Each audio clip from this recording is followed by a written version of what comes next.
Okay, in this video, I'm going to go over the 15 problems that were on the Chapter 4 in-class review. So here are all the problems. Here is your 15th right there. Okay, many of these are going to be solved with your calculator. So go ahead and set your mode to 4. Okay, let's begin. Okay, here's your first problem. So when I look at this problem, what I'm seeing is I have an exponential term right here. I have a number and a number. So what I'm going to do is I'm going to get the exponential term on one side and all the numbers on the other side. So subtract 27 from both sides, you get 10 to the 2x is 163. Now at this point, you have some options. What I did was I took the log of both sides. I could have also written this in log form, but I chose to practice taking the log of both sides. So when I do that, and I would take the log of this side and this side, you also open the door to all the properties. So when I took that log, I simultaneously employed the product property, the power property, and brought the 2x down in front. So now I have 2x log 10 equals log 163. So then my goal is to isolate the x. Divide through by log of 10. So when I do that, I think, wait a second, let me think about log of 10. Log of 10 equals 1. So you can try that in your calculator. You'll see log of 10 equals 1. Or you can take log of 10 and over to the side, rewrite it in exponential form, and you'll see that x equals 1, and therefore this equals 1. So when you divide through by 1, you're left with log of 163. So now I have 2x equals log 163. Divide by 2, and notice it's not log 2, it's just 2. So this entire expression gets divided by 2. So you want to be using your parentheses very carefully so that you are indeed doing that. If you do that correctly, this should be your answer. X equals 1.1061. Okay, that brings us to question 2. All right, so question 2. I see I have an exponential term here. My goal is to isolate the exponential term. So if you isolate the exponential term, what happens is you subtract 5 from both sides, and then you divide by 4. Now, 4 does not go into 65 evenly, so do not make this into a decimal. At this point, just leave this as a fraction. That's an exact answer so far. Okay, so now we have some decisions to make. At this point, I could have taken the natural log of both sides, but instead what I did was I rewrote it in natural log. So I see my base is e, that's why I say natural log. Logs equal exponents, here's your exponent, and the argument, which was 65 over 4, goes behind the ln term. All right, you still want to get x by itself, so you're going to add 2 to both sides. But notice, keep the 65 fourths separate, because you're not going to add 2 to 65 fourths. You're going to add 2 to the natural log of 65 fourths. And doing that, you should be getting an answer of 4.7881. Okay, that brings us to number 3. So looking at number 3, what I have is an exponential equals a number. So what I did was I took the log of both sides, because rewriting this in log form would have me be writing a number in log base 6, and I couldn't get an answer with most of our calculators in the room. So what I'm going to do is just take the log of both sides. When I do that, that introduces log 10. And log 10 is indeed available on the calculator. So here, taking the log, I also brought down the power rule. So here's the 5x. But remember, the second you introduce logs, you also get the powers with it. Oh, excuse me, all the properties with it. So divide both sides by log 6. and you are still left with 5x. So divide that by 5. Now, once again, be careful. Log of 3,000 over log of 6 is one term, and then you're going to take that term and divide it by 5. Doing that gives me 0.8937. Okay, that brings us to question 4. Notice how the format is very similar. Very similar format. And what I did this time was I said, okay, well, what if I did just rewrite it? Remember, for number 3, what I chose to do was to take the log of both sides. I can absolutely do that same thing here, but I wanted to try a different method just to kind of see what happened. Okay, so taking the log, writing this in log form means recognizing the base is 3, and then I have the argument of 27, and it's going to equal the exponent, which is x minus 1. Okay, add 1 to both sides. Now you have x isolated. So most of your calculators cannot do log base 3 of 27. But what you are allowed to do is use the change of base formula. So this comes in very handy, because now I can rewrite this as log base 10 of 27 over log of 3 plus 1. Doing that, I can get an answer, and my answer is 4. Okay, so let's pause for a second and let's think about this. So 3 and 4 were the same types of problems, but I handled them for you 2 different ways so you can see your options. So when you have a number to a power and the power contains a variable, in order to isolate the variable, you can either take the log of both sides, like I did in question 3, or you can rewrite it in log form, like I did in question 4. Both approaches work, and if you have a calculator that does not do logs other than 10 or natural log, when you do number 4, you can get yourself unstuck here by just using change of base formula. In problem number 3, when I took the log of both sides, I was automatically in log base 10, so there was no need to employ the change of base formula. Okay, let's go on to the next problem. So 5. Okay, so looking at 5, I want to see the big picture. Let's look at 5 and 6 simultaneously for just a second. Looking at them, I see I have the potential of having a log on one side and a number on the other side. Okay, so that's big picture. When you have log equal to number, and you've got to do some work to really get there, your job then is to change the form to exponential form and solve. Okay, so let's compare that to 7. 7, I have logs on both sides. Your job there is to use the unique log and set your arguments equal and solve. Okay, so that's big picture. Let's focus in on question 5. So question 5, I have a 4 out here. I want to isolate the log term, divide both sides by 4. That gives me log of x minus 6 equals 11/4. Okay? Change the form. Your base is 10 because there's no base indicated. When you have the word log without a base indicated, it is base 10. Log equals exponents.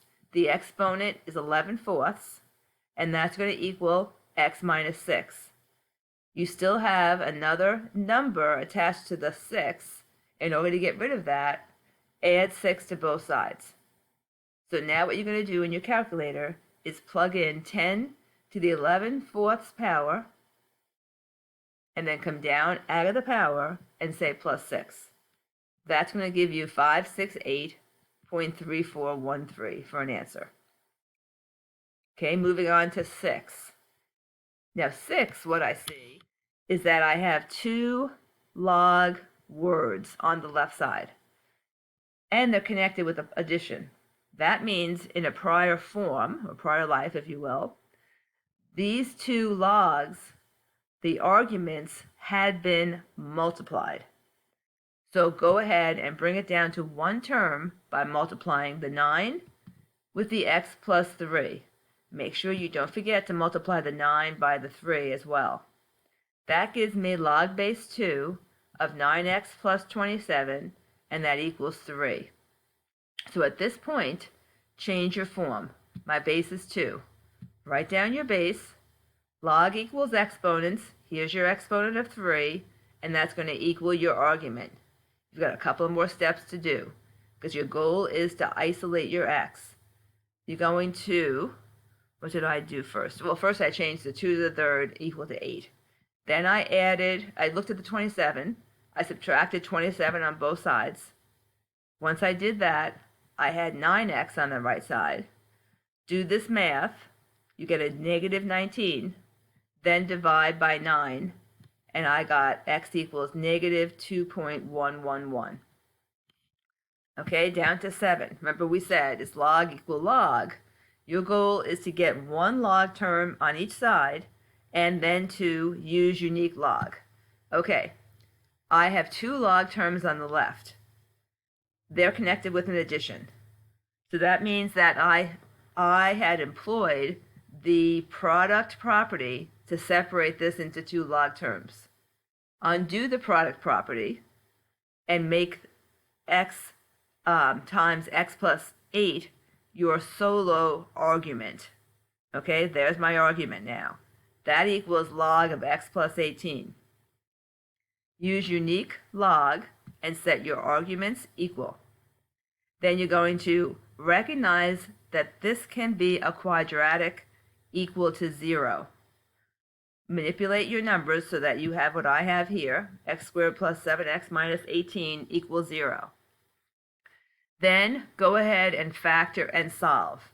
Okay, I get 2 potential answers. You have to recognize that when you're getting answers to an argument of log, so the x was behind the log, it was an argument, you have to consider whether the answer that you got is going to require you to then take the log of a negative number. If it is, you reject that answer. So first try negative 9. When I put negative 9 in the first term's argument, I get log of negative 1. Game over. I cannot take the log of negative 1. Therefore, I reject the negative 9. I would reject it even if it worked in the 2 other places. It doesn't work here. It does work here, but it has to work everywhere. So I have to reject it. Next, check the 2. First term, second term, third term. When I plug in 2, I'm never requiring myself to take the log of a number that's 0 or negative, so I can accept the 2. Moving on to 8. Again, I have 2 log terms equal a number, so my strategy will be to change the form. But first I need to bring these 2 log terms into 1. Addition indicates that it was the product rule. Therefore, I'm going to multiply 9 times x plus 7. There I go. That's my argument. That has to equal 2. Now at this point, rewrite this. What's your base? My base is e. Logs equal exponents. What's your exponent? Your exponent is 2. That's going to equal your argument. You want to isolate your x, so subtract 63 from both sides, and then divide by 9. That is the order you have to do it in order to follow PEMDAS. That expression is going to equal x. When you plug it in your calculator, you should be getting negative 6.1790. Let's go on to the next number. Okay, so looking at number 9, so let's look at number 9 and number 10 just to get a comparison. In number 9, I'm going to have natural logs on both sides. My goal will be to use unique log. Number 10, on the other hand, gets me log equal to number, and log equal to number requires me to change the form to get my answer. So let's do 9 first. The left-hand side is fine the way it is. The right-hand side, you have two natural log terms connected by an addition. That means you can undo the product property and make that one term of natural log 2x.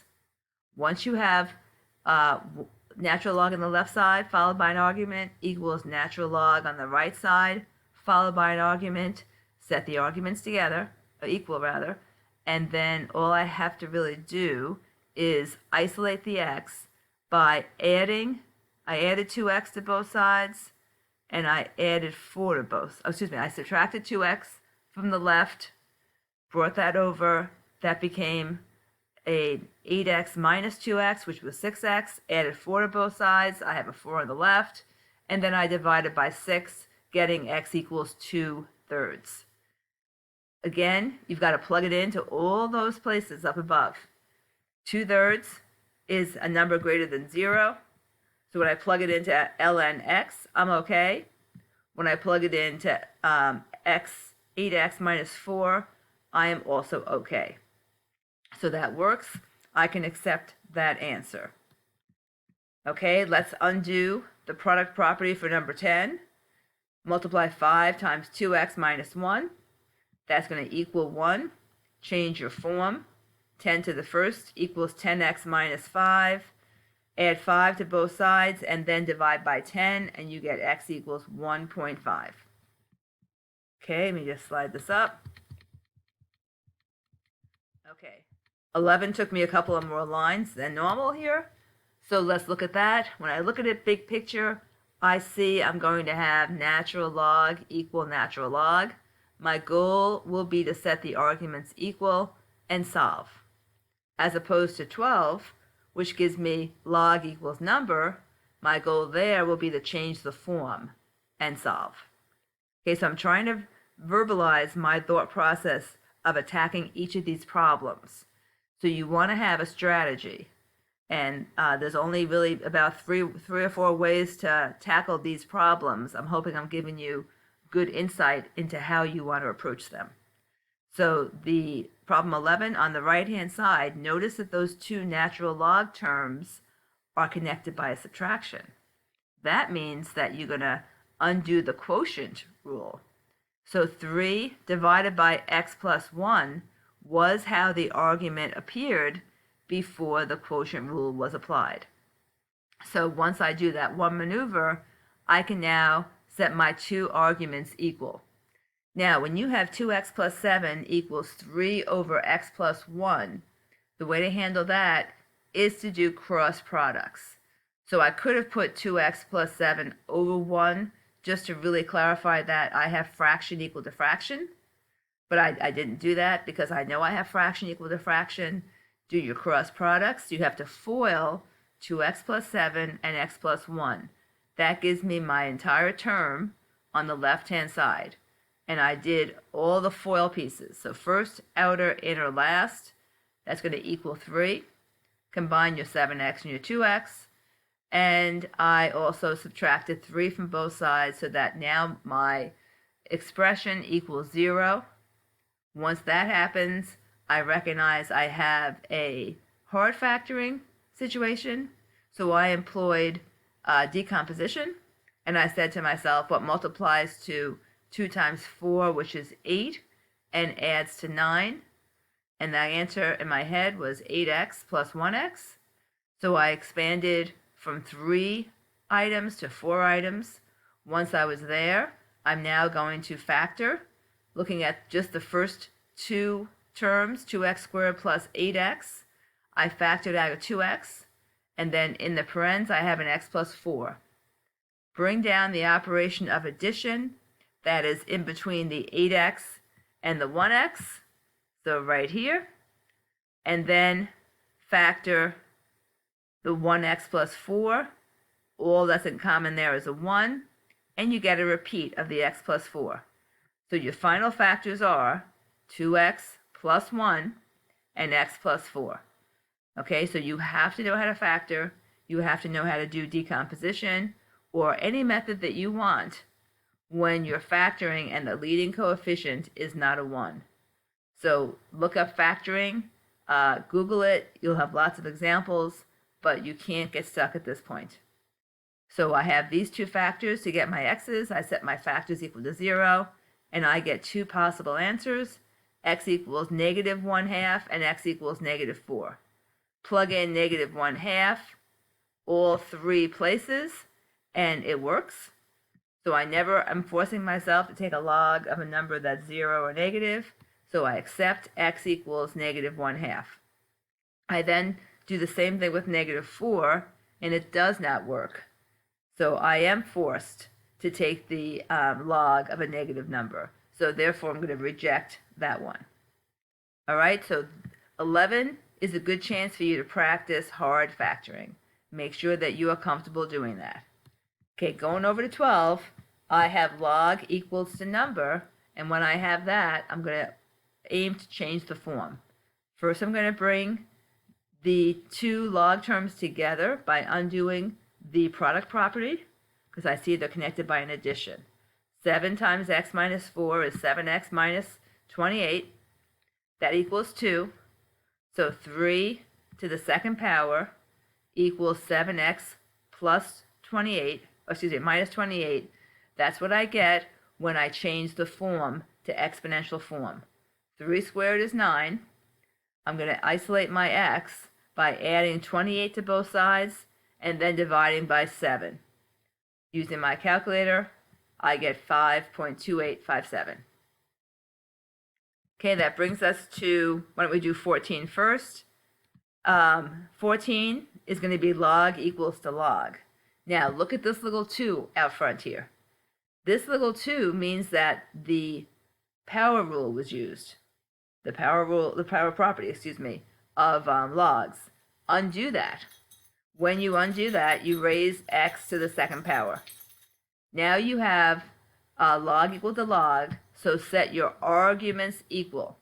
Recognize this as a quadratic and pull your terms from the left to the right to join the x squared. Remember to change both of these signs. Go ahead and factor. You get x minus 6 and x minus 3. So your two answers potentially are 6 and 3. And when I put these up here in both arguments, they work without any difficulty, so I may accept both of them. Okay, we have 13 and 15 left. So 13. Look at 13, and I have an exponent that contains my variable. So I could do a couple of things. I can either take the log of both sides, or I can write it in log form and solve that way. For this one, I chose to take the log of both sides and then use the power property to bring the x squared down in front. Log 64 divided by log 6 is x squared. So x is going to be the square root of log 64 over log 6. And for that answer, I'm going to get two answers, plus and minus 1.5235. And last but not least is number 15. And what I'm seeing is I'm going to have log equal to log. This 1/2 was the power property being employed. I'm going to undo that by bringing the 1/2 back up. Once I have that, I can set the arguments equal. So if I have x minus 1 to the 1/2 power, and I want to get into x, what I'm going to do is square both sides.